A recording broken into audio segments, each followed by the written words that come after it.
The night was heavy with silence, broken only by the distant echo of drums and the faint rustle of leaves in the warm African air.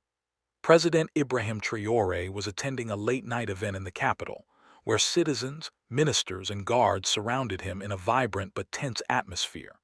The gathering was meant to celebrate progress, unity, and hope for the future of Burkina Faso, but underneath the smiles and applause, shadows of danger always lingered. Among the guards stationed close to the president was a young soldier named Issa, a man not much older than his 20s. His eyes carried both the burden of responsibility and the fire of determination. For Issa, this was not just a job, it was a calling. Protecting President Ibrahim Traoré meant protecting the dreams of millions who saw him as a symbol of courage. As the president addressed the crowd, speaking about justice, unity, and freedom from external control, Issa noticed something strange. In the far corner of the gathering, hidden among the onlookers, a figure moved differently from the others. The man's hand seemed restless, his eyes darting not toward the president's words but toward his presence. Issa's instincts sharpened. He had been trained for moments like this, but training could never prepare someone for the weight of reality. He tightened his grip on his weapon, his heart racing. The music, the cheers, and the rhythm of the night seemed to fade as his focus narrowed only to that suspicious figure. Suddenly, the figure pushed forward, breaking through the crowd, his hand emerging from under his robe. In a heartbeat, Issa realized what was happening. It was a weapon. Without hesitation, without thought for his own safety, Issa lunged forward. He sprinted across the small distance, throwing himself between the attacker and the president. The world seemed to move in slow motion. Shouts filled the air. The flash of metal glinted under the dim lights. And then chaos. The crowd screamed as the attacker was restrained, but in those crucial seconds, Issa had placed himself in the line of danger. The weapon never reached its target because Issa's body had shielded the president. His courage had rewritten the ending of what could have been a national tragedy. Gasps spread through the gathering as people realized what had just happened. Guards rushed to surround the president, ensuring his safety, while others subdued the attacker. But in the middle of the commotion, Issa staggered, his breath heavy, his eyes scanning for the president to make sure he was unharmed.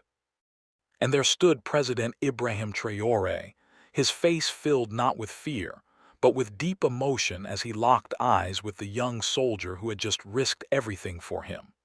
The bond between a leader and a protector had been sealed in that instant, not by words, but by sacrifice. The music had stopped. The night was no longer about celebration, but about survival, courage, and the question that now lingered in everyone's hearts. What would happen to Issa after this act of bravery? The tension that followed was unlike anything the people had ever experienced. The festive atmosphere dissolved into a sea of whispers, gasps, and frantic movement. Guards encircled President Ibrahim Traoré, pushing back the terrified crowd, while others dragged the would-be attacker away into the shadows. Yet, in the middle of all this, the people's eyes were not on the president nor on the danger that had been neutralized.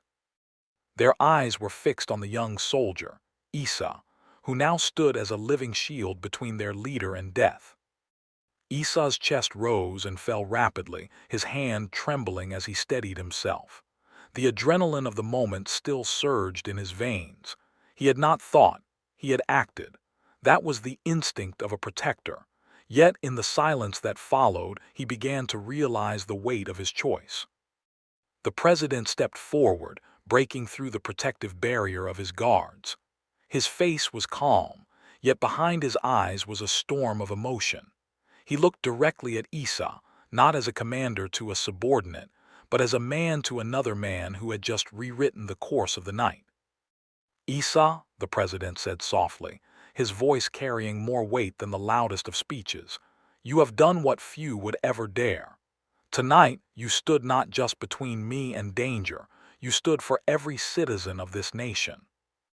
The crowd, still shaken, began to murmur. Some clapped timidly, others cried. And then, as if one heart beat across thousands of bodies, the people erupted into a chant. Isa, Isa, Isa. The young soldier's eyes widened. Never had he imagined his name would be carried through the streets like a hero's song. His duty was to serve quietly, unseen, and uncelebrated. Yet here he was, a simple man in uniform, lifted by the voices of his people. President Traoré placed a firm hand on Isa's shoulder. Bravery like yours, he continued, cannot go unnoticed, but bravery is not just about saving a leader, it is about inspiring a nation. And tonight, you have done both. The crowd cheered louder, their fear now replaced by pride. Mothers in the crowd held their children close, pointing to Isa as if to say, "This is what courage looks like." Fathers raised their hands high, saluting him not just as a soldier but as a brother, a son of the land. Yet even as the chants grew, Isa felt conflicted.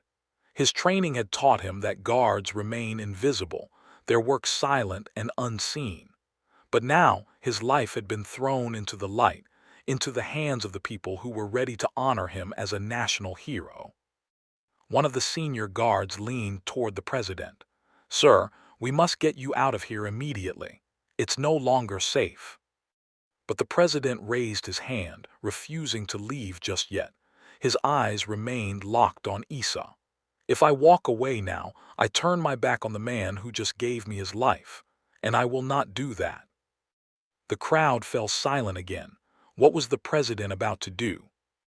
And then, in a gesture that would forever be remembered, President Ibrahim Traoré stepped back, stood tall, and saluted Isa. It was not the salute of a superior to a subordinate. It was the salute of one man honoring another's sacrifice. The moment was electric. The crowd roared, people crying, clapping, and shouting until their voices echoed into the night sky.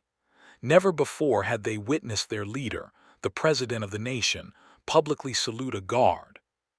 But even in the midst of the cheers, Isa felt his knees weaken. The surge of adrenaline began to fade, replaced by exhaustion and pain. He had been grazed in the scuffle, nothing fatal, but enough to sap his strength. Two fellow soldiers rushed to steady him as his vision blurred. The president moved quickly, his face tightening with concern. "Take him to the medical tent immediately," he ordered. "No one else will touch this man. He is under my protection now." As Isa was carried away, the chants did not stop. His name followed him, echoing through the streets like a hymn of honor. Children repeated it. Women wept it. Men shouted it as if they were shouting the very soul of the nation. Behind the chants, however, was an unspoken question. What would become of Isa after tonight? Would he remain just a soldier, or had his act of bravery placed him on a path that neither he nor the president could yet see? Inside the medical tent, Isa lay on a cot, his breathing slowing, his thoughts racing. He could hear the muffled roar of the crowd outside, still chanting his name. He wondered if this was the beginning of something larger than himself. And just then, the canvas of the tent shifted, and in walked President Ibrahim Traoré himself. Guards tried to stop him, but he waved them away. He pulled up a stool and sat beside the young soldier. "You protected me tonight, Isa," the president said, his voice low but firm. "But now I will protect you. No longer will you stand in the shadows. From this night forward, you are not just my guard, you are a son of this nation, honored by its people." Isa's eyes filled with tears. He had never expected to be spoken to this way by the leader of his country. He opened his mouth to reply, but words failed him. Instead, he simply nodded, his hand trembling as he saluted. The president leaned closer. "Rest now. Tomorrow the nation will know your story." And with that, the president left the tent, leaving Isa to grapple with the reality of what had just unfolded. Outside, the chants did not stop. They grew louder, more powerful, more united. The people had found their new symbol of courage, and the president had shown them that even the smallest soldier could become a hero. But little did anyone know, what would happen the next morning would shock the entire nation. The sun rose over the capital with an intensity that seemed to mirror the emotions of the people.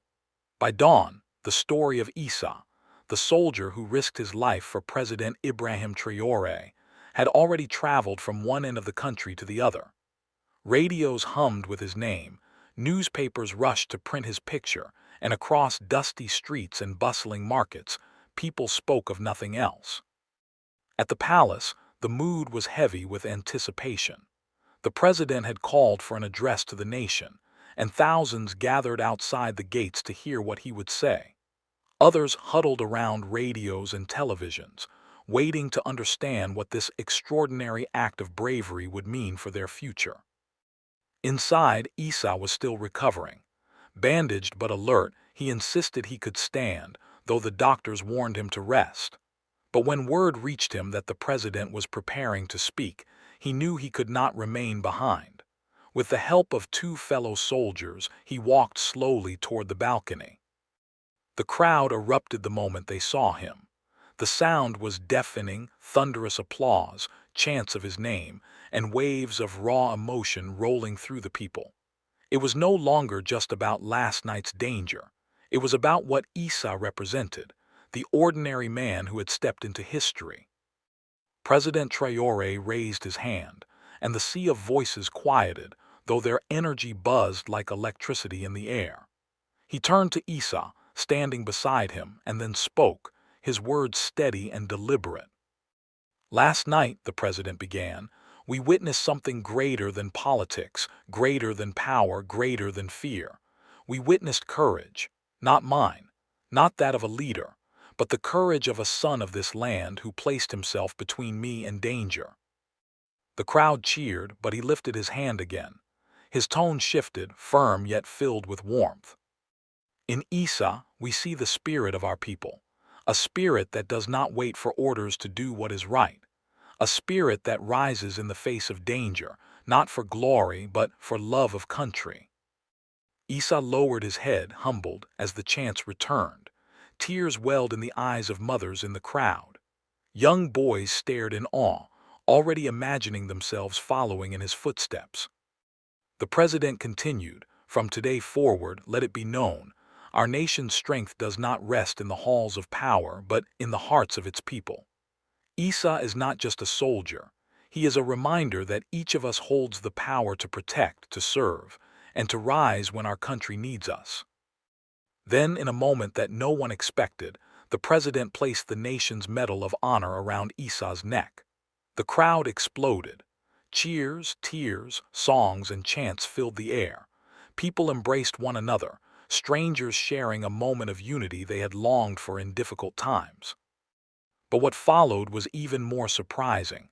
Instead of retreating into the palace, President Traoré invited Issa to step forward alone. "Speak," he whispered, "from your heart." Issa trembled. He was not a politician, not a man of speeches. But as he looked out over the sea of faces, his people, something rose within him. His voice cracked at first, but it grew stronger with each word. "I am no hero," he said, his eyes sweeping the crowd. "I am just a soldier, a son of this soil. Last night I did what any of you would do for your family. Because the president is not just my leader, he is my brother, and all of you are my family. If my life is the price to keep you safe, then it is a price I will always pay." The crowd erupted into sobs and shouts, the sound of unity echoing through the city like never before. People raised their hands, chanting not only Issa's name, but also the name of their president, as if binding the two together in the story of their nation. That night the capital glowed with torchlight vigils.